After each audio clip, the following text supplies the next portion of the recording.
మరి దైవజనులు సమయం తీసుకుని వాక్యాన్ని అందించాలని కోరుతూ ఉన్నాను. అంకుల్ గారు వందనాలు. చక్కటి పాట మనకు వినిపించినటువంటి చిట్టుబాబు గారికి, వారి స్థానిక సంఘానికి హృదయపూర్వకమైనటువంటి వందనాలను తెలియజేసుకుంటా ఉన్నాను. జూమ్ ఫ్యామిలీకి ఇటువంటి గొప్ప సదవకాశం ఇచ్చినటువంటి గొప్ప దేవునికి నేను కృతజ్ఞతలు తెలియజేసుకుంటూ, సూర్యతేజ, శిరీష, లిబ్బిని వారి ఫ్యామిలీకి కూడా వందనాలు తెలియజేసుకుంటూ, మరి ఈరోజు ప్రకటన గ్రంథాల గురించి మరి కొన్ని విషయాలు మనం ధ్యానం చేసేటువంటి వారంగా మనం ఉందామండి. 1:4 మనం ఆలోచన చేసినట్లయితే, యోహాను ఆసియాలో ఉన్న 7 సంఘములకు శుభమని చెప్పి వ్రాయినది. చూసారా, యోహాను రాసేటువంటి ఒక మంచి సందేశం. ఈ సందేశం తండ్రి, కుమార, పరిశుద్ధాత్మ వారి ద్వారా ఒక దేవదూత ద్వారా రాసేదేమో యోహాన్ గారు. అంటే ఒక టీం ద్వారా ప్రజెంట్ చేయబడినటువంటి ప్రకటన గ్రంథం అండి. ఈ ప్రకటన గ్రంథంలో యేసుక్రీస్తు యొక్క ఔన్నత్యాన్ని మనం 1:4 మనం చూస్తా ఉన్నామండి. ఆయన స్థితి ఏంటి, ఆయన స్థాయి ఏంటి, ఆయన యొక్క ఔన్నత్యం ఏంటో మనం ఇక్కడ ఆలోచన చేస్తా ఉన్నామండి. తెలుసు, 7 సంఘాలంటే మన అందరికీ తెలిసినటువంటి విషయం. 10-11లో ఆ 7 సంఘాల పేర్లు రాయబడినట్లుగా మనం చూస్తా ఉన్నామండి. వర్తమాన భూత భవిష్యత్ కాలములలో ఉన్న వాని నుండి ఇక్కడ యేసుక్రీస్తు ఆయన స్థాయి ఏంటంటే,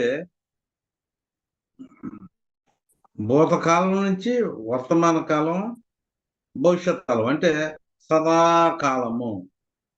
ఇంకో మాటలో చెప్పాలంటే యుగ యుగాలు. ఏమండి, నిత్య జీవం నుంచి నిత్య జీవం వరకు ఆయన ఉండేటువంటి వాడు అని ఇక్కడ ఆయన స్టేట్, ఆయన యొక్క స్థాయి మరి చెప్తా ఉన్నట్లుగా మనం చూస్తా ఉన్నామండి. అంత మాత్రమే కాదు, యేసుక్రీస్తు యొక్క తండ్రి ఆయన స్వయంగా చెప్పే మాటలు మనం చూస్తా ఉన్నామండి. 1:8లో అల్ఫయు ఒమేగయు నేనే, వర్తమాన భూత భవిష్యత్ కాలంలో ఉండువాడను నేనే అని సర్వాధికారియు దేవుడు నాకు ప్రభు సెలవిస్తున్నాడు. దేవుడు స్వయంగా చెప్పినటువంటి మాట. అంటే నిరంతరం ఉండేటువంటి వాళ్ళు వీళ్ళు, యుగ యుగాలు, తరతరాలు, యుగ యుగాలు ఉండేటువంటి వాళ్ళు అనేటువంటి విషయాన్ని మనం ఆలోచన చేస్తా ఉన్నామండి. 1:18 కూడా మనం చూద్దామండి. 1:18 నేను మొదటి వాడను, కడపటి వాడను. చూసారు, మొదటి నుంచి కడపటి వరకు కూడా, భూతకాలం నుంచి ఏమండి మొదటి నుంచి చివరి వరకు కూడా, భవిష్యత్తులో కూడా సదాకాలం, తరతరాలు, యుగ యుగాలు ఉండేటువంటి వాళ్ళు వీళ్ళు. చూడండి, నేను మొదటి వాడను, కడపటి వాడను, జీవించువాడను, మృతుడినైతేను కానీ ఇదిగో యుగ యుగములు జీవించు సజీవుడినై ఉన్నాను. మరియు మరణము యొక్కయు, పాతాళ లోకము యొక్కయు, పాతాళపు చెవులు నా స్వాధీనంలో ఉన్నవి అనేటువంటి విషయాన్ని మనం ఇక్కడ ఆలోచన చేస్తా ఉన్నామండి. అంటే వీళ్ళ యొక్క జీవితకాలం ఎంత అని మనం ఆలోచన చేసినట్లయితే, మొదటి నుంచి చివరి వరకు కూడా. అంటే మనకు తెలిసినటువంటి మొదటి అక్షరం అండి హెబ్రీలో, ఒమేగయు అంటే లాస్ట్ అక్షరం. అంటే మొదటి నుంచి చివరి వరకు నిత్యము, ఎల్లకాలము, ఒక ఎటర్నిటీగా ఉండేటువంటి వాళ్ళు దేవుడు, యేసుక్రీస్తు, పరిశుద్ధాత్ముడు అనేటువంటి విషయాలు మనం ఆలోచన చేస్తా ఉన్నామండి. అదే రీతిగా ప్రకటన గ్రంథం 22లో కూడా మనం చూస్తా ఉన్నామండి. దేవుని యొక్క ఔన్నత్యం, దేవుని యొక్క స్థాయి, ఆయన యొక్క ఎంతకాలం జీవించి ఉంటారు, తరతరాలు దేవుడు జీవిస్తాడు అనేటువంటి విషయం మనం ఆలోచన చేస్తా ఉన్నాం. దేవుడు ఆయన యొక్క స్వారూప్యత మనకిచ్చాడు. దేవుడికి ఉన్నటువంటి గుణగణాలు యేసుక్రీస్తుకి ఇవ్వడం జరిగింది. వాళ్ళిద్దరికి ఉండేటువంటి దైవ లక్షణాలు, దేవుని యొక్క లక్షణాలు, యేసుక్రీస్తు యొక్క స్వారూప్యత మనకు కూడా ఇచ్చినట్లుగా మనం చూస్తూ ఉన్నామండి. దేవుడు ఆయనకి మరణం లేదు అనేటువంటి విషయం కూడా మనం చూస్తూ ఉన్నామండి. ఇదిగో యుగ యుగములు సజీవున్నై ఉన్నాను, వృత్తి అనేటువంటి కానీ ఇదిగో యుగ యుగములు సజీవున్నై ఉన్నాను 1:18 మనం చూసామండి. అదే రీతిగా ప్రకటన గ్రంథం 22లో మనం ఆలోచన చేసినట్లయితే ప్రియులరా, ప్రకటన గ్రంథం 22వ అధ్యాయం అండి మనం ఆలోచన చేసినట్లయితే 13వ వచనం చదవండి. నేనే అల్ఫయు ఒమేగయు, మొదటి వాడను కడపటి వాడను, ఆదియు అంతమునై ఉన్నాను. వాళ్ళు ఎంతకాలం ఉంటారు అనేటువంటి విషయం, దేవుని యొక్క స్థాయి, యేసుక్రీస్తు యొక్క స్థాయి, పరిశుద్ధాత్మ యొక్క స్థాయిని మనం ఇక్కడ ఆలోచన చేసామండి. అదే రీతిగా యేసుక్రీస్తు గురించి హెబ్రీలకు రాసినటువంటి పత్రిక 7వ అధ్యాయం 3వ వచనంలో కూడా మీరు ఆలోచన చేయండి, రాసుకోండి, మీరు చదవండి, ఎక్స్ప్లెయిన్ చేయడం కాదు, నేను రెఫరెన్స్ చెప్తాను, నోట్ చేసుకొని మీరు చదువుకోండి. 7వ అధ్యాయంలో మనం ఆలోచన చేసినట్లయితే, ఎవనికి అబ్రహాము అన్నింటిలో 3వ లైన్ నుంచి అండి, 7వ అధ్యాయం 3వ లైన్, 10వ వంతు ఇచ్చును ఆ షాలేం రాజును మహోన్నతుడకు దేవుని యాజకుడైన మెల్కీసెదెకు నిరంతరం యాజకుడుగా ఉన్నాడు. యేసుక్రీస్తు ఒక రాజుగా, ఒక యాజకుడుగా 110లో కూడా ఈ మెల్కీసెదెకు కీర్తన గ్రంథంలో మనం చూస్తా ఉన్నామండి. అంటే ఒక యాజకుడుగా, ఒక రాజుగా, ఒక క్రీస్తుగా ఆయన నిరంతరం కూడా సజీవుడుగా ఉన్నాడు అనేటువంటి విషయాన్ని మనం ఆలోచన చేస్తా ఉన్నామండి. అందుచేత ప్రియులరా, దేవుని యొక్క ఔన్నత్యాన్ని మనం చూసాం, యేసుక్రీస్తు యొక్క ఔన్నత్యాన్ని మనం చూసామండి. అంటే కొద్దిగా నేను దాన్ని బట్టి మీరు ముందుకెళ్ళిపోండి. ఇంకోటి బైబిల్ ఇంకా మనకి ఈ నిరంతరం ఉండేటువంటి కొన్ని ఉన్నాయండి. మనం ఒక్కొక్కటి ఒక్కొక్క సబ్జెక్టుగా మనం నేర్చుకుందామండి. అయితే ప్రియులరా, దేవుని యొక్క వాక్యం కూడా, దేవుడు ఎవరైతే బాప్తిసం పొందారో, ఎవరైతే క్రీస్తు సంఘ సభ్యులయ్యారో, మనకి ఆయన ఒక గిఫ్ట్ ఇచ్చాడండి. చాలా గిఫ్ట్లు ఇచ్చాడు. దానిలో ఒక గిఫ్ట్, చాలా ఎన్నెన్ని గిఫ్ట్లు ఇచ్చారో అదొక ప్రసంగంగా మనం నేర్చుకుందాం. ఇక్కడ మత్తయి రాసిన సువార్త అపోస్తల కార్యాలు 10వ అధ్యాయంలో కూడా మనందరికి 24వ అధ్యాయం, మత్తయి రాసిన సువార్త 24వ అధ్యాయంలో 35వ వచనంలో మన అందరికీ తెలుసండి, ఆకాశము భూమి గతించును కానీ నేను చెప్పేటువంటి మాటలు గతింపవు. దేవుని యొక్క వాక్యం కూడా గతించదు, అది కూడా ఎల్లప్పుడూ ఉండేటువంటిది అనేటువంటిది కూడా మనం అదొక సబ్జెక్ట్గా అది మనం నేర్చుకుందాం. ఇప్పుడు మనం నేర్చుకునేది ఏంటంటే, ప్రకటన గ్రంథంలో దేవుడు ఎప్పుడు ఉంటాడు, మంచిదే, ఓకే. యేసుక్రీస్తు నిత్యుడు, ఆయన పరిశుద్ధాత్ముడు నిత్యుడు, ఓకే. మనం ఎప్పుడు కూడా మనం ఆలోచన చేస్తా ఉన్నామండి. చూడండి, ఇక్కడ 14 అండి, 9:14 పరిశుద్ధాత్ముడి గురించి ఏమి రాయబడిందో చూడండి. నిత్యుడకు ఆత్మ ద్వారా, పరిశుద్ధాత్ముడు కూడా నిత్యుడే, ఎప్పుడూ ఉండేటువంటి వాడు. అంటే దేవుడు, యేసుక్రీస్తు, పరిశుద్ధాత్ముడు ఎప్పుడూ ఉండేటువంటి వాళ్ళు అనేటువంటి విషయం. దేవదూతలు కూడా నిత్యం ఉండేటువంటి వాళ్ళు. ఏమండి, ఆ పరలోకానికి వెళ్ళబోయేటువంటి సిద్ధపడి ఉన్నటువంటి భార్య అంటే ఆ క్రీస్తు సంఘం కూడా, అది కూడా ఎప్పుడూ నిలిచేటువంటిది. క్రీస్తు సంఘం కూడా ఎప్పుడు కూడా నిలిచేటువంటిది. అది ఈరోజు మనం నేర్చుకునేటువంటి సబ్జెక్ట్ అండి. దేవుడు నిరంతరం ఉండేటువంటి వాడు, యేసుక్రీస్తు నిరంతరం ఉండేటువంటి వాడు, పరిశుద్ధాత్ముడు నిత్యుడే నిరంతరం ఉండేటువంటి వాడు. ఆయన మనకి ఆ సంఘంలో మనకి ఆయన రక్తం ఇచ్చి కొన్నటువంటి ఆ సంఘం ఉంది కదా, అది కూడా ఎప్పుడు ఉండేటువంటిది, సదాకాలం ఉండేటువంటిది. ఏమండి, ఆ సంఘంలో ఉన్నటువంటి వాళ్ళకి మేత అంటే భోజనం, దేవుని యొక్క వాక్యం కూడా ఎప్పుడు కూడా అది నిలిచేటువంటిది అని మనం ఆలోచన చేసామండి. సరే, ఇప్పుడు మనం ఇంకోటి కూడా మనం ఆలోచన చేద్దాం. ఏంటంటే, పరలోకం కూడా అది నిత్యం ఉండేటువంటిది. అది ఒక ఎటర్నల్ పరలోకం అనేటువంటిది. హెవెన్ ఈజ్ ఎటర్నల్ అనేటువంటిది మనం ఆలోచించే అది కూడా మనం నేర్చుకుందాం. రాజ్యాన్ని గురించి మనం ఆలోచించేసామండి. మేము ఆలోచించేసామంటే దేవుని యొక్క నివాసం అని మనం ఇదివరలో మనం ఆలోచించేసామండి. పరలోకం అనేటువంటిది దేవుని యొక్క నివాసం. ఏమండి, దేవుని యొక్క ఇల్లు. అక్కడ ఆత్మలు నివసించేటువంటి ఆత్మలు నివసించేటువంటి స్థలం అనేటువంటి విషయం మొదటి రాజుల గ్రంథం 8:30లో మనం ఆలోచించేసామండి. ఇది వరలో 2:8లో ఆకాశంలో ఆసీనుడైనటువంటి వాడు దేవుడు అనేటువంటి విషయం కూడా మనం ఆలోచన చేసామండి. ఏమండి, ఆ పరలోకంలో ఉండేటువంటి దేవుడు 115:3 కీర్తనల గ్రంథంలో పరలోకంలో ఉన్నాడు ఆయన. పరలోకం కూడా నిరంతరం ఉండేటువంటిది. పరలోకంలో దేవుడు ఏం చేస్తాడంటే ఆయన చిత్తాన్ని ఇంప్లిమెంట్ చేస్తాడండి. ఆ మాట 115:3లో మనం ఆలోచన చేస్తా ఉన్నాం. అందుకని మనం ఏమని ప్రార్థన చేస్తామంటే, పరలోకమందున్న మా తండ్రి, పరలోకమందున్న నీ చిత్తం ఈ భూలోకమందు నెరవేర్చే రీతిగా మనం ప్రార్థన చేసేటువంటి వారంగా మనం ఉండాలి. ఒక ప్రార్థన ఏంటంటే, పరలోకంలో దేవుడి చిత్తం ఉంది, కొన్ని నెరవేరినాయి, కొన్ని నెరవేరాలి. ఏదైతే నెరవేరాలో అది మనం ప్రార్థన చేసేటువంటి వారంగా మనం ఉండాలి. ఏదైతే నెరవేరిందో దానికోసం మనం దేవునికి కృతజ్ఞతలు చెల్లింప బద్దులమై ఉన్నామండి. దేవుని చిత్తం ఏంటి చెప్పండి? దేవుని చిత్తం ఏంటంటే, ఆయన సంకల్పం ఏంటంటే ఒక రక్తం, యేసు క్రీస్తు కార్చినటువంటి రక్తం, అది ఆయన సంకల్పం. మొదటి పేతురులో 1:18-20 వరకు మనం ఆలోచన చేస్తా ఉన్నామండి.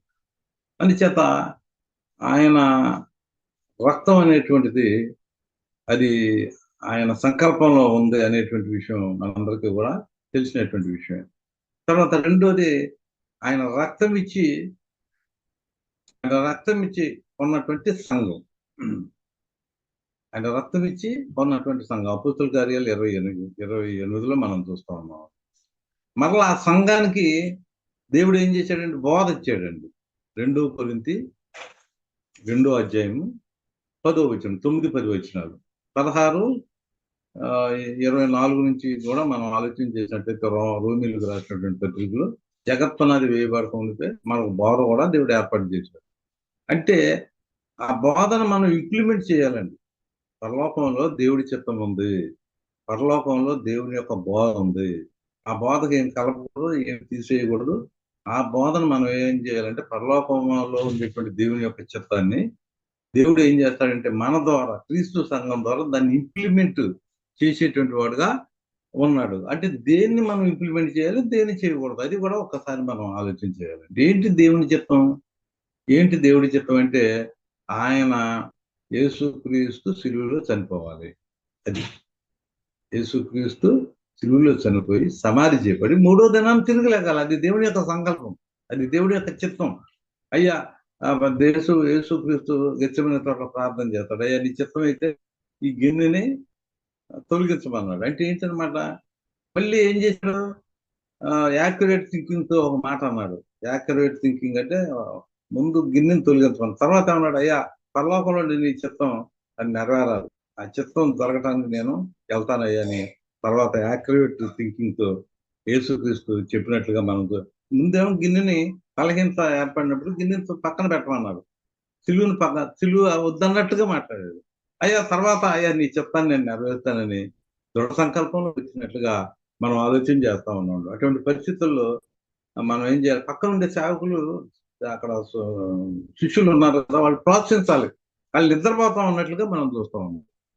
అంటే ఏంటనమాట, ఎవరు మనం ప్రోత్సహించకపోయినా దేవుని యొక్క చిత్తాన్ని ఎన్ని కష్టాలు వచ్చినా విపత్తు వచ్చినా మనం నెరవేర్చేటువంటి వారంగా మనం ఉండాలి. అందుచేత 115:3లో పరలోకం నుండి దేవుని చిత్తాన్ని ఆయన ఇంప్లిమెంట్ చేస్తాడు, మన ద్వారా చేపిస్తాడు అనేటువంటి విషయం మనం ఆలోచన చేసాం. ముఖ్యంగా ఒకటి చేయకూడదండి. ఏంటని చెప్పాను? యేసుక్రీస్తు సిలువలో చనిపోయాడు, సమాధి చేయబడ్డాడు, తిరిగి లేచాడు, ఈ చిత్తం నెరవేరింది కదా. నెరవేరిన దాన్ని మళ్ళీ మనం పరలోకం ఉందని మా తండ్రి నీ చిత్తం భూమి అంతా నెరవేరుగా కానీ మనం ప్రార్థన చేస్తే అది బాగుంటుందా? దేవుడు తలనొప్పిగా ఉంటుంది కదా.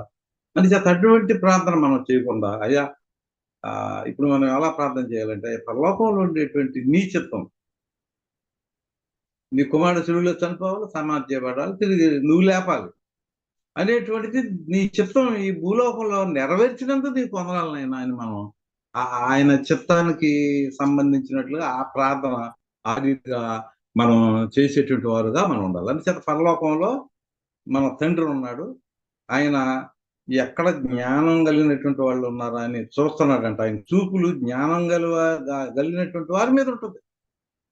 చూస్తున్నాడు. ఎవరికి జ్ఞానం లేదు. ఒక్కడు నీతిమంతుడు లేడంట. కీర్తనలు 53లో మనం చూస్తున్నాం. కీర్తనలు 14 అధ్యాయంలో మనం చూస్తూ ఉన్నామండి. అందుకే పరలోకంలో ఉండేటువంటి దేవుడు యథార్థవంతులు ఎవరన్నా ఉన్నారా? వాళ్ళని బలపరుచుద్దాం, వాళ్ళని ప్రోత్సహిద్దాం, వాళ్ళని పురుకొల్పుదామని చూస్తూ ఉంటే ఒక్కళ్ళు కూడా లేరంటండి. మొత్తం 6:9-10 వరకు చూసినట్లయితే పరలోకంలో మన తండ్రి ఉన్నట్లుగా మనం చూస్తూ ఉన్నామండి. ఆ తండ్రి యొక్క ఆయన ఎంతకాలం జీవిస్తాడనేటువంటిది మనం ఆలోచన చేసామండి. ఇప్పుడు పరలోకాన్ని కూడా గురించి కూడా మనం ఆలోచన చేసినట్లయితే ప్రియులారా, పరలోకం అనేటువంటిది ఇట్ ఈజ్ ఏ ఎటర్నల్. అది నిత్యత్వం, అది నిత్యం ఉండేటువంటిది. అది చూడండి, మత్తయి రాసిన సువార్త 25:46లో మనం ఆలోచన చేసినట్లయితే ఆ పరలోకంలో ఆ పరలోకం అనేటువంటిది నిత్యం ఉండేటువంటిది అనేటువంటి విషయాన్ని మనం అక్కడ ఆలోచన చేస్తా ఉన్నామండి. మత్తయి రాసినటువంటి సువార్త 25 అధ్యాయం అండి. 25 అధ్యాయము 46 వచనం అండి. వీరు నిత్య శిక్షకును నీతిమంతులు నిత్య జీవమునకును పోదురు. అంటే పరలోకం అనేటువంటిది అదొక నిత్య జీవం. ఏమంటే అది ఎప్పుడూ ఉండేటువంటిది అనేటువంటి విషయాన్ని మనం ఆలోచన చేస్తా ఉన్నామండి. అందుచేత 22:5 చూసినట్లయితే ఈ పరలోకంలో ఉండేటువంటి పరలోకంలో మనం ఏం చేస్తాం అనేటువంటి విషయం కూడా ఈ ప్రకటన గ్రంథంలో మనం ఆలోచన చేస్తా ఉన్నామండి. 22 అధ్యాయం 5వ వచనంలో మనం చూస్తున్నామండి. 22:5 చూడండి, రాత్రి ఎన్నడూను ఉండదు, దీపకాంతి అయినను సూర్యకాంతి అయినను వారికి అక్కర్లేదు, దేవుడైన ప్రభువే వారి మీద ప్రకాశించును, వారు యుగ యుగములు రాజ్యము చేయుదురు. ఎవరైనా మనం మన స్థాయి అంతా చూడండి. పరలోకంలో ఉండేటువంటి దేవుడు ఆయన ఆయన ఆయన ఒక డొమినియన్ గా ఉంది. ఏమంటే ఆయన ఆయన చిత్తాన్ని నెరవేర్చేటువంటి వాడు. అయితే మనం చూడండి, ఆయనతో కూడా మనం ఉంది. ఆయన అధికారం మనకిస్తూ ఉన్నట్లుగా మనం చూస్తా ఉన్నాం. అది దేవుని యొక్క దేవుడు తన యొక్క స్థాయిని అంటే పరలోకంలో ఆయనకున్నటువంటి డొమినియన్, ఆయన యొక్క అధికారాన్ని మనకిస్తా ఉన్నట్లుగా మనం చూస్తా ఉన్నామండి. అందుచేత ప్రకటన గ్రంథంలోనే 2:23 దాని పిల్లలను నిత్యముగా చంపేదను, అందువలన అంతరింద్రియములను హృదయములను పరీక్షించు వాడను నేనే అని సంగములన్నీ తెలుసుకున్నాను. మరియు మీలో ప్రతి వారికి వారి వారి క్రియల చొప్పున ప్రతిఫలం ఇచ్చేదను. అయితే తురసైలో కడమవారైన మీతో అనగా ఈ బోధను అంగీకరింపక సాతాను యొక్క గూఢమైన సంగతులను ఎరుగమని చెప్పువారందరితో నేను చెప్పుచున్నదేమనగా మీ పైన మరి ఏ భారం పెట్టను, నేను వచ్చే వరకు మీకు కలిగి ఉన్న దాన్ని నమ్మకంగా పట్టుకున్నది. నేను నా తండ్రి వలన అధికారం పొందినట్టు జయించుతూ అంతం వరకు నా క్రియలు జాగ్రత్తగా చేయడానికి జనుల మీద అధికారం ఇచ్చేదను. చూసారా, యేసుక్రీస్తుకి 28 అధ్యాయం 16-20 వరకు చూసినట్లయితే ఆ సర్వాధికారం ఇచ్చినటువంటి దేవుడు యేసుక్రీస్తు జయించాడు గనక, శిలువలో సాతాన్ని జయించాడు గనక, ఆయన బతికినంత కాలం లోకాన్ని జయించాడు గనక, ఆయన సమాధి చేసినప్పుడు పాతాళాన్ని జయించాడు గనక, తిరిగి లేచినప్పుడు మరణాన్ని జయించాడు గనక దేవుడు యేసుక్రీస్తుకి అధికారం ఇచ్చాడు. అదే దేవుడు ఆ యేసుక్రీస్తుకి ఇచ్చిన సింహాసనాన్ని కూడా మనకి ఇచ్చాడు అనేటువంటి విషయం ప్రకటన గ్రంథంలోనే 3:21లో మనం చూస్తా ఉన్నామండి. అందుచేత సింహాసనం ఇచ్చాడు అంటే ఆ అధికారాన్ని కూడా మనకి ఇచ్చినట్లుగా మనం చూస్తా ఉన్నామండి. ఆ అధికారాన్ని బట్టి 22:5లో మనం చూసినట్లయితే యుగ యుగంలో మనం కూడా ఏలుబడి చేసేటువంటి వాళ్ళంగా ఉంటామని మనం ఆలోచన చేస్తా ఉన్నామండి. దేవుడు మనం ఏలుబడి చేస్తామండి. పరలోకంలో ఉన్నప్పుడు కూడా, పరదేశంలో ఉన్నప్పుడు కూడా ఏలుబడి మనది 20 అధ్యాయంలో మనం చూస్తా ఉన్నాం. ప్రకటన గ్రంథం 20 అధ్యాయంలో మనం చూస్తా ఉన్నామండి. 6వ వచనంలో లాస్ట్ 2 లైన్స్ చదువుతా ఉంటుంది. దేవునికిని క్రీస్తుకును యాజకులై క్రీస్తుతో కూడా 1000 సంవత్సరంలో రాజ్యం చేదురు. చూడండి, మనం కూడా రాజ్యం ఏలుబడి చేసేటువంటి వారంగా మనం ఉంటామండి. పరలోకంలో ఏలుబడి మంది, పరదేశంలో ఏలుబడి మంది. అంటే ఏంటనమాట, మనం ఏం చేస్తామంటే మనం కూడా ఆ 1000 సంవత్సరాలు రాజ్యం చేస్తూ ఉన్నట్లుగా మనం చూస్తా ఉన్నామండి. అందుచేత ప్రియులరా, బతికినటువంటి క్రైస్తవులు ఏంటి, చనిపోయినటువంటి వాళ్ళు ఏంటి, చనిపోయినటువంటి విశ్వాసులు ఏంటి, పరిశుద్ధులు ఏంటి, బతికున్నటువంటి వాళ్ళు ఏంటి, వాళ్ళు ఏం చేస్తారంటే ఏలుబడి చేస్తున్నారు. ఎలా చేస్తున్నారు? 4వ వచనంలో సింహాసనాల మీద కూర్చోండి, ఏమండి, దేవుని యొక్క వాక్యం చేత తీర్పు తీర్చేటువంటి వారుగా, ఏమండి, విమర్శ చేస్తున్నారండి. దేవుని యొక్క వాక్యాన్ని వాళ్ళు సింహాసనాల మీద కూర్చోండి, ఆశీనులయుండు వారికి విమర్శ చేయుటకును అధికారం ఇవ్వబడను. దేవుని యొక్క వాక్యం, ఈ రోజు నేను వాక్యం చెప్తున్నాను కదా, మేము వాక్యం ద్వారా తీర్పు తీరుస్తూ ఉన్నాను. అందుచేత పరలోకంలో కూడా ఆధిపత్యం దేవుని ప్రజలదే. ఏమండి, యుగ యుగాలు దేవుడితోనే వాళ్ళు రాజ్యం చేసేటువంటి వారుగా ఉంటారు. పరదేశంలో ఉన్నప్పుడు కూడా, అంటే బతికినా అంటే ఆ ప్రకటన గ్రంథం 5వ అధ్యాయంలో మనం ఆలోచన చేసినట్లయితే ప్రియులరా, వారు భూలోకమందు ఏలుదురని కొత్త పాట పాడుతారు. 10వ వచనం అండి, 5-10. భూలోకంలో ఇప్పుడు బతుకున్నాం అనుకోండి, శరీరం ఆత్మ మనకుందనుకోండి, ఏలుబడి మనమే చేసేది. చనిపోయామనుకోండి, పరదేశంలో ఉన్నాం, ఏలుబడి మందే. పరలోకంలో ఉన్నాం అనుకోండి, ఏలుబడి మందే అనేటువంటి విషయాన్ని మనం ఆలోచన చేస్తా ఉన్నాం. ఎందుకంటే ప్రియులరా, ఈ పరలోక రాజ్యం అనేటువంటిది శాశ్వతమైనది అనేటువంటిది నేను మీతోటి మనం చేసుకుంటా ఉన్నామండి. ఈ యొక్క పరలోక రాజ్యం శాశ్వతమైంది అనేటువంటిది ఇంకా మనం నేర్చుకోవాలనుకుంటే ప్రియులరా, దానియేలు 7:14 తీయండి దయచేసి. దానియేలు 7:14, 2:44 తీయండి. ముందు 2:44 తీసినట్లయితే, ఆ రాజుల కాలంలో పరలోకం మీద ఉన్న దేవుడు ఒక రాజ్యమును స్థాపించడం, దానికి ఎన్నటికీ నాశనం కలగదు. ఆ రాజ్యము దాన్ని పొందువారికి కాక మరి ఎవరికీ చెందదు. అది ముందు చెప్పిన రాజ్యములన్నింటినీ పగలగొట్టి నిర్మూలం చేయను కానీ అది యుగ యుగముల వరకు నిలుస్తుంది. యుగ యుగాలు ఉంటుందంటండి ఈ దేవుని యొక్క రాజ్యం, పరలోక రాజ్యం. అది క్రీస్తు సంఘమే కావచ్చు, ఎప్పుడు కూడా తరతరాలు యుగ యుగాలు అది ఉండేటువంటిది అనేటువంటిది మనం నేర్చుకుంటా ఉన్నామండి. 7:14 తీయండి దయచేసి. దానియేలు 7:14 కూడా అదే భావాన్ని ఇచ్చేటువంటి రిఫరెన్స్ మనం అక్కడ చూస్తా ఉన్నామండి. 7:14 అండి, 7:14 దయచేసి చదవండి. 739 పేజీ అండి, 7:14 దానియేలు అండి. సకల జనులను, రాష్ట్రములను, ఆయా భాషలు మాట్లాడువారును ఆయనను సేవించినట్లు ప్రభుత్వమును, మహిమయు, ఆధిపత్యమును ఆయనకి ఇవ్వబడును. ఆయన ప్రభుత్వము శాశ్వతమైనది, అది అన్నటికీ తొలగిపోదు. ఆయన రాజ్యము ఎప్పుడూ లయం కాదు. చూసారండి, ఇక్కడ ఇది ఒక ప్రవచనం అనమాట. ముందుగానే దానియేలు ద్వారా ఈ ప్రవచనం మనం చూస్తూ ఉన్నామండి. యేసుక్రీస్తు యొక్క స్థాయి, ఆయనతో పాటు మనం కూడా జయించినట్లయితే, ఏమంటే ఆయనతో పాటు కూడా జీవితాన్ని మనం జీవించినట్లయితే, ఆయనకి ఇచ్చినటువంటి అధికారం దేవుడు యేసుక్రీస్తుకి ఇచ్చాడు కదా, మనకు కూడా ఇస్తాడు అనేటువంటి విషయాన్ని మనం ఆలోచన చేసామండి. తర్వాత 4:34 తీయండి. దానియేలు గ్రంథం 4:34 అండి, 4:34.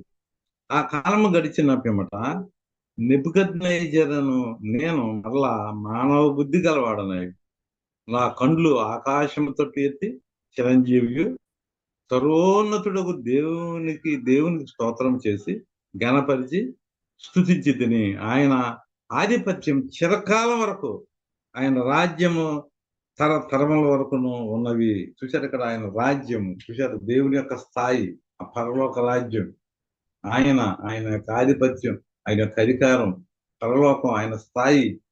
ఏమండి, అది అక్కడ ఏమంటారంటే ఆయన రాజ్యం తరతరాల వరకు ఉన్నట్లుగా మనం ఇక్కడ చూస్తా ఉన్నాం. ఇదే విషయం ఫిబ్రవరి 12:28 మనం ఆలోచన చేసినట్లయితే ప్రియమైనటువంటి వాళ్ళ 1:33 చూద్దామండి. ముందు ఇంకోటి కూడా, లోక 1:33 మనం ఆలోచన చేసినట్లయితే 1:33 అండి, లోక 1:33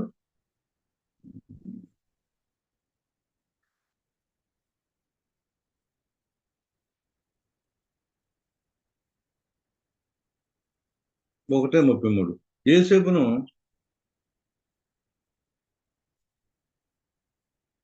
1:33 అండి.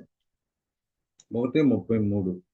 ఆయన యాకోబు వంశస్థులను యుగయుగములు ఏలును. చూసారండి, ఆయన రాజ్యం అంతము లేనిదై ఉండును. దేవుడి యొక్క జీవితం ఎంతకాలం ఉంటుంది? ఆయన క్రీస్తు సంఘ సభ్యులకు ఆయన చిత్తాన్ని బయలుపరిచేశాడు కదా, ఆ వాక్యం ఎంతకాలం ఉంటుంది?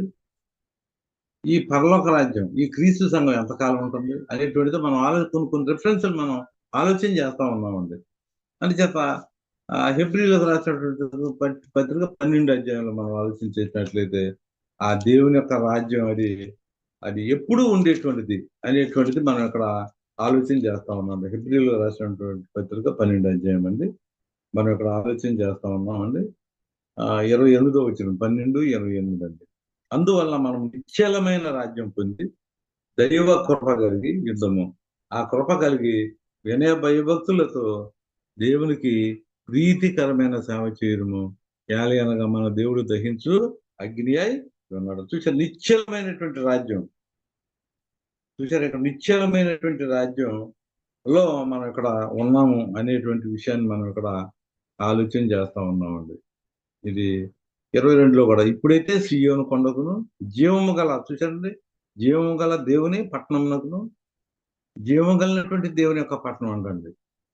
ఈ యొక్క జీవము కలిగినటువంటి దేవుని పట్టణాన్ని గురించి చూసినట్లయితే ఈ పరలోకం అనేటువంటిది మనకి ఒక బెటర్ రెసిడెన్స్ అని మనం అర్థం చేసుకోవాలండి. Heaven is a better residence అనమాట మనకి. ఎందుకంటే యోహాను రాసినటువంటి సువార్త 14:1-4 వరకు చూసినట్లయితే ఏమంటే, యేసు క్రీస్తు మన కోసం ఆయన ఒక నివాసాన్ని, చూసారు, ఒక పట్టణాన్ని మనకి ఏర్పాటు చేస్తా ఉన్నట్లుగా మనం చూస్తా ఉన్నామండి. అందుకనే ఈ పట్టణం ఎటువంటిదంటే ఇక్కడ మనం చూస్తా ఉన్నాం, ఆయన కట్టేటువంటి పట్టణం. ఏమంటే ఆయన కట్టేటువంటి ఆ నివాసం ఎలా ఉందంటే 22 వచ్చింది, ఇప్పుడైతే సియోను కొండకును జీవం గల దేవుని పట్టణమునకును అనగా పరలోకపు యెరూషలేముకును వేవేల కొలది దేవదూతల యొద్దకును పరలోకమందు రాయబడి ఉన్న జ్యేష్ఠుల సంఘమునకును వారి మహోత్సవమునకును అందరి న్యాయాధిపతి అయిన దేవుని యొద్దకును సంపూర్ణ సిద్ధి పొందిన నీతిమంతుల ఆత్మ యొద్దకును. చూసారు, ఇక్కడ ఆ పరలోక రాజ్యం యొక్క స్థాయి ఔన్నత్యాన్ని మరి ఇక్కడ రాస్తూ ఉన్నట్లుగా మనం చూస్తా ఉన్నాం. 11 అధ్యాయంలో కూడా మనం ఆలోచన చేసినట్లయితే 11 అండి, 11 హెబ్రీలకు రాసినటువంటి పత్రిక 11:16లో ఇది ఒక బెటర్ సిటీ అనమాట అండి. మనకి ఇది ఒక బెటర్ కంట్రీ మన కోసం, ఒక పట్టణం అనమాట అండి. ఇది ఏంటంటే మనం ఆలోచన చేస్తున్నాం. 16 అండి, అయితే వారు మరీ శ్రేష్టమైనటువంటి దేశం చూసి, పరలోకాన్ని గురించి అక్కడ మనం ఆలోచన చేసినట్లయితే అది ఎటర్నల్ అని చెప్పుకున్నాం అండి, ఎప్పుడూ ఉండేటువంటిది. శ్రేష్టమైనటువంటి దేశం యేసు క్రీస్తు ఇప్పుడు కడుతూ ఉన్నటువంటి మన ఆ స్థలం చూశారు, ఆ పట్టణం అనేటువంటిది. ఆ ప్రకటన గ్రంథం 21-22 అధ్యాయం గురించి మనం చదివితే మనకు అర్థం అవుతుంది. ప్రకటన గ్రంథం 21-22 ఆ పట్టణం యొక్క ఔన్నత్యాన్ని గురించి, ఆ స్థాయి గురించి 21-22 మనం చదవాలని మనం ఆలోచన చేస్తా ఉన్నామండి. ఆ పరలోక పట్టణం మరి ఎటువంటి విలువ కలిగినటువంటి రాళ్లతో కట్టబడింది, దాని యొక్క పునాది ఏంటి, ఆ పునాది అపోస్తులు పేర్లు అక్కడ ఉన్నట్లుగా, అపోస్తుల బోధ ఉన్నట్లుగా మన పునాది ఏంటండి, ఈ పరలోకంలో పునాది, క్రీస్తు సంఘానికి పునాది అపోస్తుల బోధ అనమాట అండి. ఎఫెసీయులకు రాసినటువంటి పత్రిక 2:22లో మనం ఆలోచన చేస్తా ఉన్నాం. పునాది యేసు ప్రభు అనేటువంటి ఆ పునాది ఉంది కదా, ఆ పునాది పైన అపోస్తుల బోధ అనేటువంటి పునాదితో కట్టబడినటువంటి ఈ క్రీస్తు సంఘం, ఈ రాజ్యం, ఈ దేవుని రాజ్యం, ఈ పరలోక రాజ్యం శాశ్వతమైంది, ఎప్పుడూ ఉండేటువంటిది అని మనం ఆలోచించే బద్దులమై ఉన్నట్టు ఏమంటున్నటువంటి శ్రేష్టమైన దేశం అనగా పరలోక సంబంధమైన దేశంను కోరుతున్నారు. అందుచేత తాను వారి దేవుడినే నడిపించుకుంటకు దేవుడు వారిని గురించి సిగ్గుపడడు. అనగా ఆయన కొరకు ఒక పట్టణమును సిద్ధపరిచి ఉన్నాడు. చూశారు, మన కోసం ఆయన ఒక బెటర్ కంట్రీని ఆయన సిద్ధం చేస్తూ ఉన్నట్లుగా అక్కడ సిద్ధం చేస్తా ఉన్నట్లుగా మనం చూస్తా ఉన్నామండి. యోహాను 14 అధ్యాయం ఇక్కడ సిద్ధం చేసేసినట్లుగా మనం చూస్తూ ఉన్నామండి. సరే ఎట్టకేలకు నేను మీతో మనం చేసుకునేది ఏంటంటే, ఈ పరలోక రాజ్యం అనేటువంటిది అది ఎప్పుడూ ఉండేటువంటిది అని మనం జాగ్రత్తగా మనం ఆలోచన చేస్తా ఉన్నామండి. ఇంకా కొన్ని డిఫరెన్సులు నేను మీతో చెప్తానండి.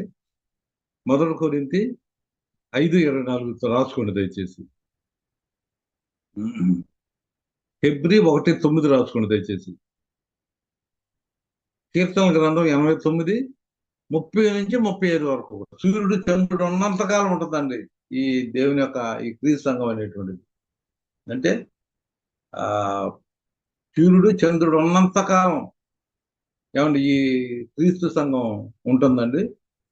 ఎప్పుడైతే యేసుక్రీస్తు వచ్చాడో 21 అధ్యాయంలో ప్రకటన గ్రంథంలో మనం చెప్పబడినటువంటి రీతిగా భర్త కోసం సిద్ధపడి ఉన్నటువంటి సంఘం తన ఇంటికంటే పరలోకానికి వెళ్తుంది అనేటువంటి విషయం కూడా మనందరికీ కూడా తెలిసినటువంటి విషయమే. అందుచేత ఈ యొక్క పరలోక రాజ్యాన్ని గురించి మనం మాట్లాడుతూ ఉన్నామండి.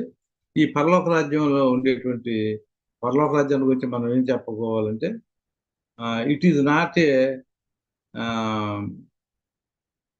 నాట్ మేడ్ బై హ్యాండ్స్ అన్నమాట అండి. It is not made with men hands, anybody hands అన్నమాట. చేతులతో చేయబడినటువంటి పట్టణం కాదు ఇది. 2 కొరింథీ 5:11 5:1 మనం చూసినట్లయితే ఈ శాశ్వతమైనటువంటి పరలోకం ఇది చేతులతో కట్టింది కాదు అనేటువంటి విషయాన్ని మనం ఆలోచన చేసామండి. దీనిలో ఉండే విశేషం ఏంటంటే అక్కడ పెళ్లిళ్ళు ఉండవండి. భూలోకంలో పెళ్లిళ్ళు ఉంటాయి, మరి అక్కడ పెళ్లిళ్ళు ఉండవు అనేటువంటి విషయాన్ని మనం ఆలోచన బద్దులమై ఉన్నామండి. అందుచేత ఈ పరలోకం ఎవరికి ఏర్పాటు చేశాడు అనేటువంటిది కూడా మనం క్రీస్తు సంఘానికి అనేటువంటిది మనం ఒక పాయింట్ ఆలోచన చేశాం. రెండోది ఏంటంటే నీతిమంతుల కోసం ఆ పట్టణం పరలోక శాశ్వతమైనటువంటి ఆ పరలోకాన్ని అంటే ప్రకటన గ్రంథం 20-21 అంటే 21-22 అధ్యాయాల్లో రాయబడినటువంటి ఆ పరలోక పట్టణాన్ని మన కోసమే నీతిమంతుల కోసం ఏర్పాటు చేశాడు అని మనం ఆలోచన చేస్తా ఉన్నాం. దానికి రిఫరెన్స్ రాసుకోండి. మత్తయి రాసిన సువార్త 25 అధ్యాయం అండి 34-37. మత్తయి రాసిన సువార్త 13 అధ్యాయము 43. ఈ పరలోక రాజ్యం అనేటువంటిది నీతిమంతుల కోసం. అక్కడ ఈ లోక సంబంధమైనటువంటి పెళ్లిళ్ళు అక్కడ ఉండవు అండ్ భార్యాభర్తల సంబంధం అక్కడ ఉండదు అనేటువంటి విషయం కూడా మనం ఆలోచన చేసామండి. అందుచేత ఈ యొక్క పరలోక రాజ్యంలో ఎవరు ఉంటారంటే దేవుని చిత్తం చేసేటువంటి వాడే పరలోక రాజ్యానికి వెళ్తాడు. ప్రభు అని పిలిచేవాడు పరలోక రాజ్యంలో ప్రవేశింపడు కానీ మా తండ్రి చిత్తం చేసేటువంటి అంటే శాశ్వతమైనటువంటి దేవుని యొక్క వాక్యం చేసేటువంటి వాడే పరలోక రాజ్యంలోకి వెళ్తాడు అనేటువంటి విషయాన్ని మనం ఆలోచన చేస్తా ఉన్నామండి. ఇంకా ఎవరెవరు వెళ్తారు పరలోక రాజ్యానికి? ఎవరైతే రక్షించబడ్డారో, ఎవరైతే బాప్తిసం పొందారో. యోహాను రాసిన సువార్త 3:5. ఏమండి యోహాను రాసిన సువార్త 3:18. యోహాను సువార్త 3 అధ్యాయం 21 వచ్చినండి మనం ఆలోచన చేసినట్లయితే ఎవరైతే నీటి మూలంగాను ఆత్మ మూలంగా జన్మిస్తారో వారు తప్పకుండా పరలోక రాజ్యానికి వెళ్తారు అనేటువంటి విషయం అక్కడ రాయబడినట్లుగా మనం చూస్తూ ఉన్నామండి. ఇంకోటి 22:14 మనం ఆలోచన చేసినట్లయితే ప్రకటన గ్రంథంలో ఎవరైతే విధేయత కలిగి ఉంటారో 22:14 అండి. ప్రకటన గ్రంథంలో 22:14 మనం ఎవరైతే విధేయత కలిగి ఎవరైతే హక్కు కలిగి జీవవృక్షములకు హక్కు గలవారై గుమ్మముల గుండా ఆ పట్టణంలోనికి ప్రవేశించినట్లు తమ వస్త్రాలను ఉదుక్కొని వారు దాన్ని ఎవరు రారంటే పరలోక రాజ్యంలోకి కుక్కలు కానీ, మాంత్రికులు కానీ, వ్యభిచారులు కానీ, నరహంతకులు కానీ, విగ్రహారాధకులు కానీ, అబద్ధాన్ని ప్రేమించి జరిగించు ప్రతివాడును వెలిపెట్ట ఉంటారంటండి. అబద్ధం అనేటువంటిది అబద్ధకులు పరలోక రాజ్యంలోకి రారండి. క్రీస్తు సంఘం పరలోక రాజ్యంలో ఉంటారు. ఎందుకంటే వారి నోట అబద్ధం లేదంట. 14:5 మనం చూస్తూ ఉన్నామండి. ప్రకటన గ్రంథం 14:5 వారి నోట ఎటువంటి అబద్ధం లేదు, వారి నోట ఏ అబద్ధమును కనబడలేదంట. చూసారా, అబద్ధం కనపడలేదంట. కానీ కొంతమంది అబద్ధకులు బలవంతంగా పరలోక రాజ్యంలోకి అబద్ధాల చేత దొంగతనం చేత పరలోక రాజ్యానికి రాలేరు. చూసారంటే 10వ అధ్యాయం యోహాను రాసిన చోట 10వ అధ్యాయంలో రండమ్మ గారు యోహాను రాసినటువంటి సువార్త 10వ అధ్యాయంలో మనం చూసినట్లయితే యోహాను రాసినటువంటి సువార్త 10వ అధ్యాయంలో మనం ఆలోచన చేసినట్లయితే మనం బలవంతంగా పరలోక రాజ్యంలోకి రాలేము. చూసారా? యోహాను రాసిన సువార్త లోక 16:16లో బలవంతంగా రాలేము పరలోక రాజ్యంలో. యోహాను రాసినటువంటి సువార్త 10వ అధ్యాయంలో 1 నుంచి 3 వరకు చూసినట్లయితే దొంగతనంగా మనం రాలేము. ఒకవేళ దొంగతనంగా బలవంతంగా వచ్చినా అంటే అటువంటి వాళ్ళకి ఆ పెళ్లి డ్రెస్ ఉండదు అనమాట. అటువంటి వాళ్ళు బయటకు పంపించేస్తాడు దేవుడు తప్ప. దొంగచాటుగా కానీ ఏమంటే ఒక పెళ్లి వస్త్రం లేకుండా కానీ బలవంతంగా కానీ పరలోక రాజ్యంలోకి రాలేరు. చాలా సింపుల్ అనమాట అండి. ఏంటంటే యేసుక్రీస్తు సిలువలో ఎన్నో బాధలు పడ్డాడండి, సమాధి చేయబడ్డాడు. సిలువలో అన్ని బాధలు మనం పడవలసిన పని లేదు.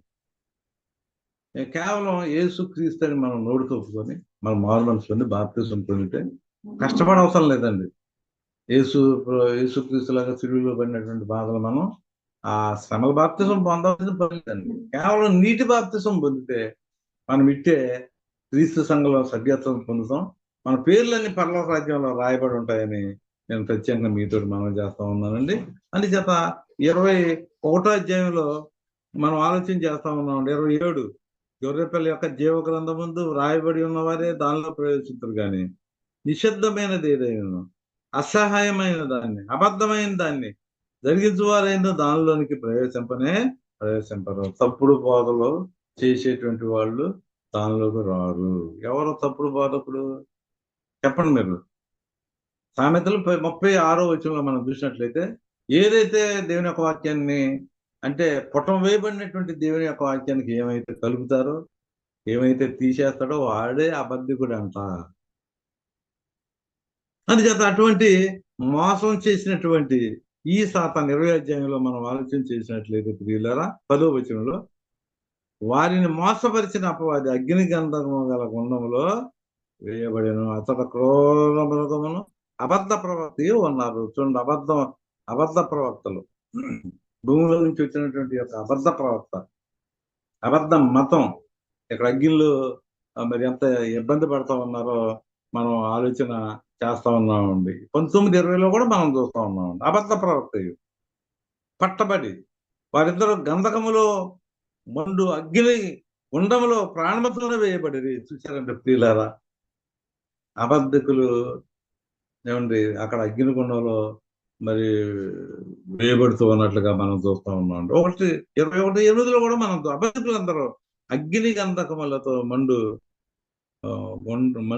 గుండములో పాలు పొందుదురు. అందుచేత అబద్ధాలు ప్రకటించేటువంటి వాడు ఏమండి అటువంటి వాళ్ళు ఈ పరలోక రాజ్యంలోకి రారు అనేటువంటి విషయాన్ని నేను మనం చేస్తా ఉన్నామండి. మత్తయి రాసిన సువార్తలో ఆత్మ విషయమే దీనిలైన వారిని ధనియులు, పరలోక రాజ్యం వారిది. ఏమంటే కింద 11లో ఏమంటున్నాడండి? మనం బెటర్ కంట్రీ అని మనం చెప్పుకున్నాం కదా. మనం ఒక బెటర్ కంట్రీ అంటే పరలోక రాజ్యం అంటే శ్రేష్టమైనటువంటి దేశం, అది బెటర్ కంట్రీ అని మనం చెప్పుకున్నాం కదా. అందుచేత బెటర్ రివార్డ్ మనం పొందుతాం పరలోక రాజ్యంలో. మనకు ఉన్నటువంటి ఆధిక్యత ఏంటంటే బెటర్ రివార్డ్ని మనం పొందుతాం. మత్తయి రాసినటువంటి సువార్త 5:12లో మనం చూసినట్లయితే అక్కడ దేవుని యొక్క వాక్యం ఏం చెప్తుంది? ఆ పరలోకంలో ఒక బెటర్ రివార్డ్ ఉందంటండి. మీరు పరలోకంలో అధిక ఫలం పొందుతుంది. Better reward, better country. పరలోక రాజ్యం అంటే better country, better place, God's residing place. అది ఈ పరలోక రాజ్యం అనేటువంటిది మనం ఆలోచన చేసినట్లయితే ఒక బెటర్ రివార్డ్ ఉన్నటువంటి ప్లేస్ మనకి. Better reward, better heaven, better reservation.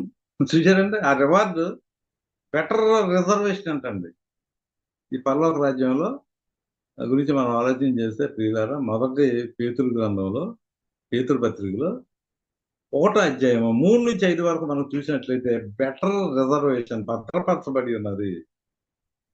చూసారండి, better God and better country, పరలోకం అనేటువంటిది. వాళ్ళకి మరణం లేదండి, అక్కడ సంఘానికి శాశ్వతమైనటువంటి సంఘం అది. అది పొందిన వారికే తప్ప ఎవరికి ఎవరికి అది అది అది పొంద పొందినటువంటి వాడికి ఆ సంఘం. ఏమంటే ఆ సంఘంలో ఆ బాప్తిసం పొందినటువంటి వాళ్ళు పరలోక రాజ్యంలో వాళ్ళ పేర్లు రాయబడి ఉన్నాయండి. అందుచేత ఈ ఈ పరలోక రాజ్యంలో ఎవరైతే ఈ బెటర్ కంట్రీలోకి ఏమండి బెటర్ కంట్రీలోకి రావాలని ఎవరైతే ఆలోచన చేశారో, ఏమండి బెటర్ కంట్రీలోకి ఎవరైతే రావాలని పనిచేశాడో అక్కడ ఒక మనకి ఏమని చెప్పానండి, బెటర్ రివార్డ్ ఉందని మనం చెప్పానండి. బెటర్ రివార్డ్ ఎక్కడది? 5:12 మత్తయి రాసిన సువార్త. పరలోక రాజ్యంలో అధిక ఫలం. ఆ అధిక ఫలాన్ని ఏం చేశాడు? ఇంకా మనం బతుకున్నాం అయ్యా, మాది మాకుందా? ఉంది. 1 కొరింథీ 1 అధ్యాయము 3-5 వరకు చూసినట్లయితే బెటర్ రిజర్వేషన్ భద్రపరిచానయ్యా. స్వాస్థ్యం, ఇన్హెరిటెన్స్ అంటే స్వాస్థ్యం మీకోసం నేను రిజర్వేషన్ చేసి పెట్టాను అని చెప్పినట్లుగా మనం చూస్తా ఉన్నామండి. అందుచేత 1 కొరింథీ 5 అధ్యాయంలో కూడా బెటర్ బాడీ మనకి ఇవ్వబోతున్నాడండి.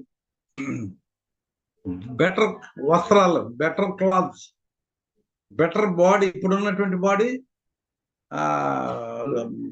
దాన్ని అది చనిపోద్దండి. పరలోక రాజ్యానికి వెళ్ళడానికి మనం వేరొక గుడారం, బెటర్ బాడీ, రక్షణ వస్త్రం. అమ్మగారు వదరాలమ్మ.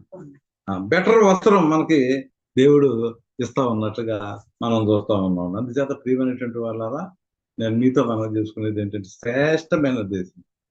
చూసారండి, శ్రేష్టమైనటువంటి దేశం, బెటర్ కంట్రీ. అర్థమైందా?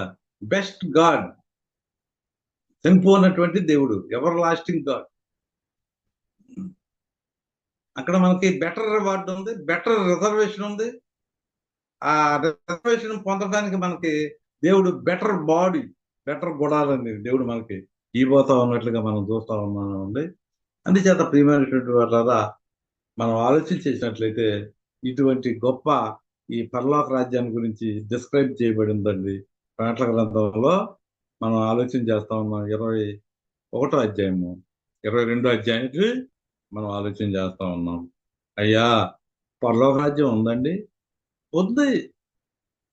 అయ్యా గ్యారంటీ అని అంటారా? గ్యారంటీ ఎలా చెప్పగలరయ్యా? యేసుక్రీస్తు చెప్పాడు మనకి. ఆయన చూశాడు కనుక మనకి చెప్పాడు. అర్థమైందండి? ఆయన కళ్ళారా చూసి మనకు చెప్పాడండి. లేని వాళ్ళు నేను మీతో చెప్తాను కదా, అబద్ధం అనగానే. అక్కడ మంచి స్థలాన్ని నీకు ఏర్పాటు చేస్తాను, లేకపోతే నేను ప్లెయిన్ గా మీతో చెప్తాను కదా. ఇంకా ఏమైనా గ్యారెంటీ ఉందండి పరలోక రాజ్యం ఉందని? గ్యారెంటీ ఉందండి. ఈ సృష్టి సాక్ష్యం చెప్పట్లేదా? 19వ అధ్యాయం కీర్తన గ్రంథం, రోమీలోకి రాసినటువంటి పత్రిక 1వ అధ్యాయం ఏమండి 19 నుంచి 21 వరకు మనం ఆలోచన చేసినట్టయితే ఈ సృష్టి ఏమండి దేవుని యొక్క గుణగణాల గురించి సాక్ష్యం చెప్పడం లేదా? అయ్యా ఇంకా గ్యారెంటీ ఉందా? ఉంది. ప్రకటన గ్రంథం రాసినటువంటి యోహాను గారు చూశాడండి పరలోక రాజ్యాన్ని. ఇంకా నువ్వు నమ్మవా? అయ్యా వాక్యం చూపించండి. ప్రకటన గ్రంథంలో మనం ఆలోచన చేసినట్లయితే ఈ 21వ అధ్యాయం తీయండమ్మా.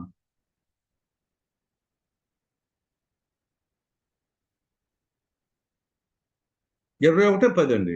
ఆత్మవశుడనై ఉన్న నన్ను ఎత్తైన గొప్ప పర్వతం మీదకి కొనుపోయి యెరూషలేమును పరిశుద్ధ పట్టణము దేవుని మహిమ గలదై పరలోకమందున్న దేవుని యొద్ద నుండి దిగి వచ్చుట నాకు చూపాను. తారతమ్యం చూస్తున్నాడండి యోహానికి. అయ్యా యోహాను గారు, పరలోకాన్ని చూసావు కదా అయ్యా. ఇక్కడ భర్త కోసం సిద్ధపడుతున్నటువంటి సంఘాన్ని, దిగి వచ్చేటువంటి సంఘం, దిగి రావటంటే హీరోను కాదయ్యా, నేను జీరోనయ్యా అని చెప్పుకునే సంఘం. దిగి రావాలి. జక్కయ్య దిగాడు, నీళ్ళలోకి దిగు, నువ్వు కూడా బాప్తిసం పొందు. దిగినటువంటి సంఘం, దిగొచ్చేటువంటి సంఘం. అంటే జీరోగా ఉండే సంఘం. నేను హీరోగా ఎక్కే సంఘం కాదండి. హీరోగా నేను మెట్లు ఎక్కుతాను. నా అంత ధనవంతుడు లేడు. జక్కి దిగాడు చెట్టు మీద నుంచి, నువ్వు కూడా దిగు. ఒక మంత్రి ఏమండి, ఒక నపుంసకుడు ఒక ఆర్థిక శాఖ మంత్రి, ఆయన మరి రథాన్ని దిగి నీటి బాప్తిసం పొందాడు. ఆ రీతిగా అటువంటి సంఘాన్ని యోహాన్ గారు చూచాడయ్యా. పరలోకాన్ని చూశాడు. నరకానికి వెళ్ళే వాళ్ళని కూడా చూపెట్టాడండి. 17 అధ్యాయంలో 1 నుంచి 17:2 మనం చూసినట్లయితే అక్కడ మనం ఆలోచన చేస్తా ఉన్నాం. ఆ 7:1 వచనం 2 వచనం, ఆ 7 పాత్రలను పట్టుకొని ఉన్న 7 దేవతలలో ఒకడు వచ్చి నాతో మాట్లాడుతూ ఇలాగ చెప్పాను, నీవెక్కడ కలము, చూసాను పరలోకానికి వచ్చి చూడయ్యా, ఆత్మవిషుడుగా ఇక్కడికి రావయ్యా. 8లో కూడా అక్కడికి ఆత్మవిషుడుగా ఎక్కెళ్ళాడు. ఇక్కడ ఏమన్నాడంటే, ఇక్కడికి నీవిక్కడికి రమ్ము, విస్తార జలం మీద కూర్చున్నా. చూసారు, ఎక్కడ చూసినా కూడా నిలబడినటువంటి సాతాను ఇక్కడికి వచ్చేసరికి సైకిల్ పడ్డాడు, కూర్చున్నాడు. ఏమంటే ఇక్కడ మనం ఆలోచన చేస్తా ఉన్నామండి. ఇక్కడ కూర్చొని ఉన్నటువంటి మహావేశకు చేయబడు తీర్పు నీకు కనపరిచేదను. చూసారండి, అయ్యా నేను దేవునికి వ్యతిరేకంగా పనిచేసేటువంటి వాళ్ళు, క్రీస్తు సంఘాన్ని హింసించేటువంటి వాళ్ళు, వాళ్ళు ఎక్కెళ్తారు. వాళ్ళ యొక్క బెటర్ రివార్డ్గా ఉంటుంది రిజర్వేషన్. వాళ్ళ యొక్క రివార్డ్ కూడా రిజర్వేషన్ బెటర్ రిజర్వేషన్, ట్రైన్లో రిజర్వేషన్ కాదండి. రైల్వే శాఖలో టికెట్ బుక్ చేసే రిజర్వేషన్ కాదు, ఇది బెటర్ రిజర్వేషన్ అన్నమాట. అందుచేత భద్రం చేయబడింది. ఎవరికి? మిమ్మల్ని మీరు భద్రం చేసుకుంటే.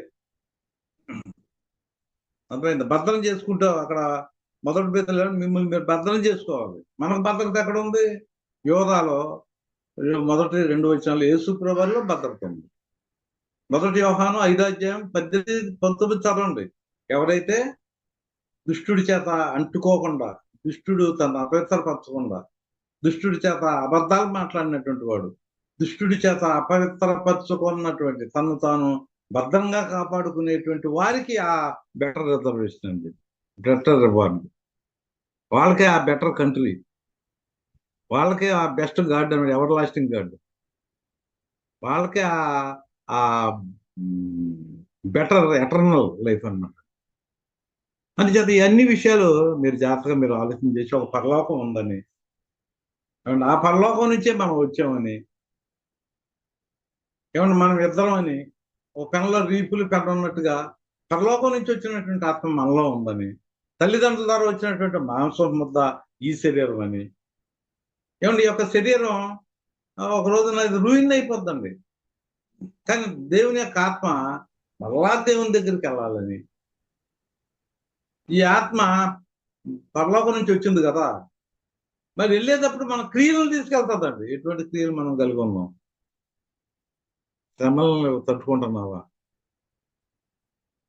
అటువంటి విషయాలు మనం ఆలోచన చేసి మనం ఆయుత్తపడాలని, పరలోక రాజ్యంలోకి వెళ్ళడానికి మనం ఆయుత్తపడాలని నేను ప్రత్యేకంగా మనవి చేసుకుంటూ, ఇవి ఎటువంటి పరలోక రాజ్యంలోకి రావాలంటే ఏమండి, మనం చాలా పద్ధతిగా ఉండాలని, పరలోక రాజ్యం రావాలంటే ప్రకటన గ్రంథంలో ఎవరైతే పర్సిక్యూషన్ పొందారో, శ్రమల పాలయ్యారో, అటువంటి వాళ్ళే పరలోక రాజ్యానికి వస్తారనేటువంటి పరలోక రాజ్యం ఆ ప్రకటన గ్రంథం చెప్తూ ఉంది కనుక, అందుచేత మీరు ఈ లోకంలో లోక 10 అధ్యాయం 20 వచనంలో చెప్పినటువంటి రీతిగా, ఫిబ్రవరి 12:23 చెప్పినటువంటి రీతిగా పరలోక రాజ్యంలో మీ పేర్లు నమోదు చేసుకోండి. ఇప్పుడే బాప్తిసం పొంది చక్కేలాగా దిగి, ఏమన్నా మరి నపుంసుడిలాగా రథం దిగి, నీళ్ళలో దిగి బాప్తిసం పొంది పరలోక రాజ్యంకి వెళ్ళాలని మనం చేసుకుంటున్నాను. నమస్కారం అండి, వందనాలు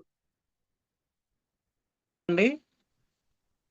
మనకి అమూల్యమైన సందేశాన్ని అందించారండి. చాలా క్లిష్టమైన పరిస్థితులు ఉండి కూడా, ఓ పక్క గత వారం అంతా ఆయన హాస్పిటల్లో వారి సతీమణి కోసం, భార్య కోసం హాస్పిటల్లోనే గడిపారండి.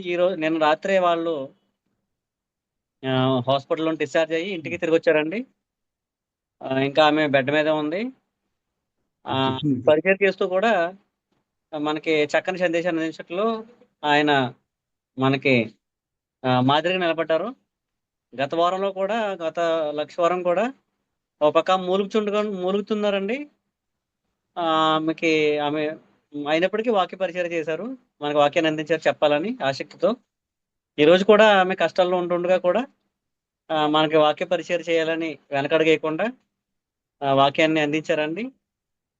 అక్కడ సహోదరులు కాకినాడలో కూడా సహోదరులు క్రీస్తు సంఘ సభ్యులు ఎంతో సహకరించారండి. వారి పేరు సుదర్శన్ గారు. వారి నిమిత్తం కూడా ప్రార్థన చేయండి. దేవుడు పని మనం చేస్తే మన పని దేవుడు చేస్తాడని అది మన పిల్లలు నేర్పించాలని సుదర్శన్ గారు వారి పిల్లలకి నేర్పించారండి. అది వారి పిల్లలు అంటున్నారంటండి, ఆ పిల్లలు నా పాప నడుసు అంట, పాప అందంట మన దేవుడు పని చేస్తే దేవుడు మన పని చేస్తాడు అంకుల్ అని చెప్పింది అంటారు ధర్మస్వరూప్ గారు. ఆ విషయం గొప్పదండి. మనం కూడా మన పిల్లలకి అది నేర్పించాలి. మనం కూడా నేర్చుకోవాలండి.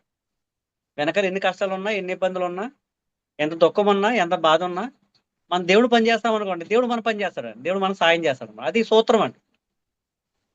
ఈ సూత్రం నేర్చుకున్నవాడు క్రైస్తవుడు అనమాట. ఎంత కష్టం ఉన్నా క్రీస్తు దేవుని చిత్తాన్ని నెరవేర్చాడండి. ఒక పక్క పరలోకంలో ఉన్న దేవుడి చిత్తాన్ని నెరవేర్చాలంటే తన ప్రాణం పోవాలండి. తన ప్రాణం పోవటం తనకు కూడా ఇష్టం, యేసు ప్రభువుకు కూడా ఇష్టం లేదండి.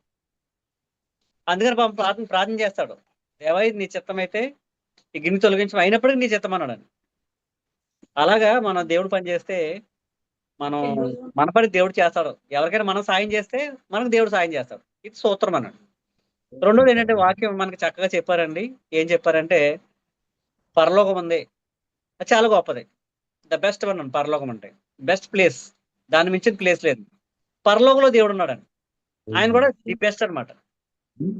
పరలోకంలో యేసుప్రభు ఉన్నారు, పరిశుద్ధాత్మ ఉన్నారు, వాళ్ళందరూ ది బెస్ట్ అనమాట. అంటే మన బెస్ట్ ప్లేసు, బెస్ట్ దేవుడు, బెస్ట్ యేసుక్రీస్తు, బెస్ట్ పరిశుద్ధాత్ముడు, అక్కడికి వెళ్ళి మనం కూడా బెస్ట్ అంటారు. ముఖ్యంగా ఏంటంటే పరలోకం శాశ్వతంగా ఉంటుంది, దేవుడు శాశ్వతంగా ఉంటాడు, యేసుప్రభు శాశ్వతంగా ఉంటారు, పరిశుద్ధాత్మ శాశ్వతంగా ఉంటారు. అంతేకాకుండా దేవుడిని ఎవరైతే నమ్ముకుంటారో, దేవుడి చిత్త ప్రకారం ఎవరైతే జీవిస్తారో, దేవుడి చిత్తాన్ని ఎవరైతే నెరవేరుస్తారో వారు కూడా శాశ్వతంగా ఉంటారు. అది ఎక్స్క్లూసివ్ అనమాట. అంటే దాన్ని మించింది ఏమీ లేదనమాట మానవులకి. ఇంకోటి ఏంటంటే పరలోక రాజ్యం కదండి. ఆ రాజ్యం ఏంటంటే పరలోక రాజ్యం యుగయుగాలు ఉంటుందండి. దేవుని రాజ్యం యుగయుగాలు ఉంటుంది. క్రీస్తు రాజ్యం యుగయుగాలు శాశ్వతం ఉంటుందండి. ఆ రాజ్యము క్రీస్తు సంఘమేనండి. ఆ సంఘంలో ఉన్న వాళ్ళు యుగయుగాలు ఉంటారు అన్నమాట. దేవుడి రాజ్యంలో క్రీస్తు ప్రస్తుతం పరిపాలన చేస్తున్నాడండి. అది యుగయుగాలు చేస్తాడు ఆయన. ఆయన మాత్రమే కాకుండా ఆయనతో పాటు వెంబడిస్తున్న మనం కూడా, దేవుని పిల్లలమైన మనము, క్రీస్తు సంఘ సభ్యులైన మనం కూడా యుగయుగాలు మనం రాజ్యంలో పరిపాలన చేస్తున్నాం అన్న విషయాన్ని మనకు క్లారిటీ ఉందన్న. అందుకనే ఇలాగ మనం నమ్మకంగా, యథార్థంగా భూమి మీద ఉన్నంత కాలం బ్రతికి భూమి మీదను పరలోకంలోను రాజ్యం మందే అని మనం గ్రహించుకుని మనకు అన్నింటిలోనూ ది బెస్ట్ దేవుడు ఇవ్వబోతున్నాడు అని, ది బెస్ట్ ప్లేస్ పరలోక రాజ్యం, ది బెస్ట్ దేవుడు, ది బెస్ట్ యేసుప్రభు, ది బెస్ట్ క్రీస్తు సంఘం అన్నమాట. ఈ క్రీస్తు సంఘమే పరలోకం వెళ్ళబోతుంది అన్న విషయాన్ని మనం గమనించుకొని అందులో మన నమ్మకంగా, యథార్థంగా మనం బ్రతికే వారంగా మనం ఉండాలని చక్కని విషయాలు మనకు తెలియపరిచిన సహోదరులు ధర్మసభ గారు నిండా వందాలండి. థ్యాంక్ యూ వెరీ మచ్ అండి. కష్టాల్లో కూడా మనకుంటే చక్కని వాక్యం చెప్పిన సహోదరులు ధర్మసభ గారు మనందరికీ మాదిరి అండి. ఆయన పరిచయం చేయడం అందరూ చెప్తున్నారండి. భార్యకి పరిచయం చేయటంలో ఆయన తర్వాత ఎవరైనా. ఒకప్పుడు నేను విన్నానండి, తల్లికి పరిచయం చేయటంలో తల్లి విషయంలో కూడా ఆయన అంతే బాధ్యత తీసుకున్నాడండి. ఇప్పుడు భార్య విషయంలో కూడా అంతే బాధ్యత తీసుకుని ఆయన పరిచయం చేస్తున్నారండి. చాలా నిండు వందాలండి. థ్యాంక్ యూ వెరీ మచ్ అండి. మన మధ్యలో సహోదరులు నల్లి శ్యాంబాబు గారి కార్యక్రమం ప్రాంతంతో ముగించాలని ప్రేమతో పెట్టుకుంటున్నాను. శ్యాంబాబు గారు వందాలండి.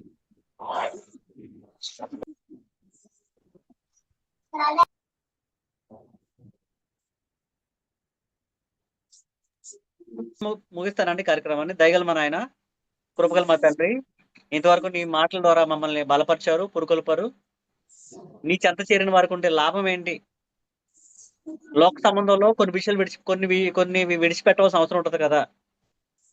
నిన్ను వెంబడిస్తే లోకంలో ఉన్న భోగాలు విడిచిపెట్టవలసి వస్తుంది కదా, లేకపోతే లోకాల్లో ఉన్న వాటిని విడిచిపెట్టవలసి వస్తుంది కదా అన్న విషయాన్ని మేము గమనించుకుంటే నీ దగ్గరకు వస్తే ది బెస్ట్ నువ్వు ఇవ్వబోతున్నావు, నువ్వు బెస్ట్ దేవుడుగా ఉన్నావు, ది బెటర్ ప్లేస్ మాకు ఇవ్వబోతున్నావు. ఆ సందేశాన్ని మాకు వినిపించినందుకు కృతజ్ఞతలు. శాశ్వత రాజ్యాన్ని మాకు ఇవ్వబోతున్నావు కాబట్టి, ఇచ్చి ఉన్నావు కాబట్టి, అందులో నివసిస్తున్న మేము శాశ్వత రాజ్యాన్ని ఇప్పుడు పూర్తిగా పొందుకోలేదు. పూర్తిగా పొందుకునే దినం ఒక దినం ఉంది. అందుకనే ఆ పూర్తిగా పొందుకునే సమయంలోకి మేము అడుగుపెట్టేలాగిన మమ్మల్ని ఆయుత్తపరుచుకుని నమ్మకంగా యథార్థంగా తగ్గు జీవితం కలిగి జక్కయ్య ఎలాగైతే తగ్గాడో, తను ఎలాగైతే చెట్టు దిగి వచ్చాడో రక్షణ పొందాడో, ఎలాగైతే నపుంసకుడు తన రథం దిగి నీటిలోకి దిగి బాప్తిజం పొందాడో, అలాగే మేము కూడా మా జీవితంలో మా పాపాల విషయంలో కానీ, మా గర్వం అహంకార విషయాల్లో కానీ తగ్గి దిగువారంగా, తగ్గువారంగా, తక్కువ స్థాయిలో ఉండే వారంగా అటు విధమైన మనసు కలిగి క్రీస్తు యేసు లాంటి వారు మనసు కలిగి ఆయన ఎలాగైతే పరలోకం నుంచి కిందకి దిగాడో భూమి మీదకి తను రిక్తులుగా చేసుకుని, అలాగే మేము కూడా పరలోకం నుంచి దిగిన యేసుక్రీస్తు వారిని పోలిన జీవితాన్ని అనుభవించి పరలోకం ఎక్కిపోవటానికి మా అందరికి జ్ఞానం దయచేయమని మీరు మాకు ఇచ్చిన గొప్ప అవకాశాన్ని బట్టి, ఇచ్చిన సమయాన్ని బట్టి కృతజ్ఞతలు. చేరవచ్చిన ప్రతి ఒక్క ప్రియుల్ని దీవించండి, ఆశ్రయించండి. వారి యొక్క అక్కర కొలది దీవెనలు వారి జీవితాల్లో సమృద్ధిగా మీరు దయచేయండి. వారి కష్ట నష్టాల్లో కూడా ప్రయాణం చేస్తుండగా ఆ కష్ట నష్టాలు మీరు ఇవ్వబోయే మహిమతో ఎంత కావని వారందరూ గ్రహించుకుని యొక్క నీ చిత్తాన్ని నెరవేర్చి నీ మహిమలు నీ దీవెనలు పొందడం కృప చూపించండి. చేరొచ్చిన వారందరినీ బలపరచండి. మరి ముఖ్యంగా మా అత్తగారు ఆరోగ్య విషయంలో దయ చూపించండి, సంపూర్ణ ఆరోగ్యం దయచేయండి. ఎదుగునైనా మా అక్కగారితో ఒక మామగారు ఉన్నారు, ఆమెను కూడా జ్ఞాపకం చేసుకోండి. ఆమె ఆరోగ్య విషయంలో దయ చూపించండి. ఆమె వాక్య శ్రద్ధగా వించుండగా ఆమెకు బలాన్ని శక్తిని చేకూర్చండి. చేరవచ్చిన ప్రతి ఒక్కరిని దీవించి ఆశించమనుకుంటూ నీ కృప సింహాసనం ముందు మేము ఉన్న మమ్మల్ని అందరినీ బలపరచమనుకుంటూ ఈ ప్రార్థన విజ్ఞాపనలు మా ప్రభు మీ ప్రియకుమార్ యేసుక్రీస్తు నామమున మా ప్రియ పరలోకపు తండ్రి, ఆమేన్. ఆమేన్. వందనాలండి ధర్మసభ గారు. వందనాలయ్యా.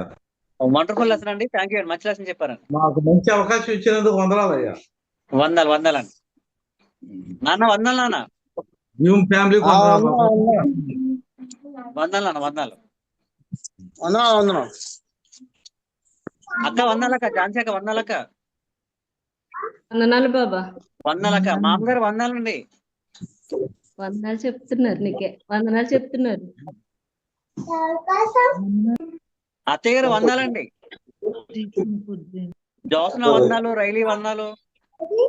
వందనాలు వందనాలు. విదేశీయులు వందనాలమ్మా. విద్య వందనాలండి. వందనాలు వందనాలు. అరుణ సిస్టర్ వందనాలమ్మా. అరుణ సిస్టర్. గోసాలి దేవి సిస్టర్ వందనాలండి. దేవి సిస్టర్ వందనాలమ్మా. వందనాలు బ్రదర్. వందనాలు వందనాలు వందనాలు. యేసుపాదం గారు వందనాలు బ్రదర్.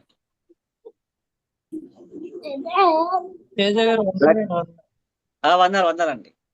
లక్ష్మి ఆంటీ గారు వందనాలండి. వందనాలమ్మా. అందరికీ వందనాలు. వందనాలు. నిర్మలమ్మ గారికి వందనాలండి. ఆమె సరిగ్గా మాట్లాడలేకపోతున్నారండి. ప్రార్థన చేయండి అందరూ ఆమె కోసం. అలాగే స్వప్న సిస్టర్ వందనాలండి. వందనాలు బ్రదర్. ఓకే, అందరికీ వందనాలండి. అందరికీ బాయ్ అండి. అందరికి గుడ్ నైట్. అందరికి గాడ్ బ్లెస్ యు ఆల్. అందరికీ బాయ్ బాయ్ అండి.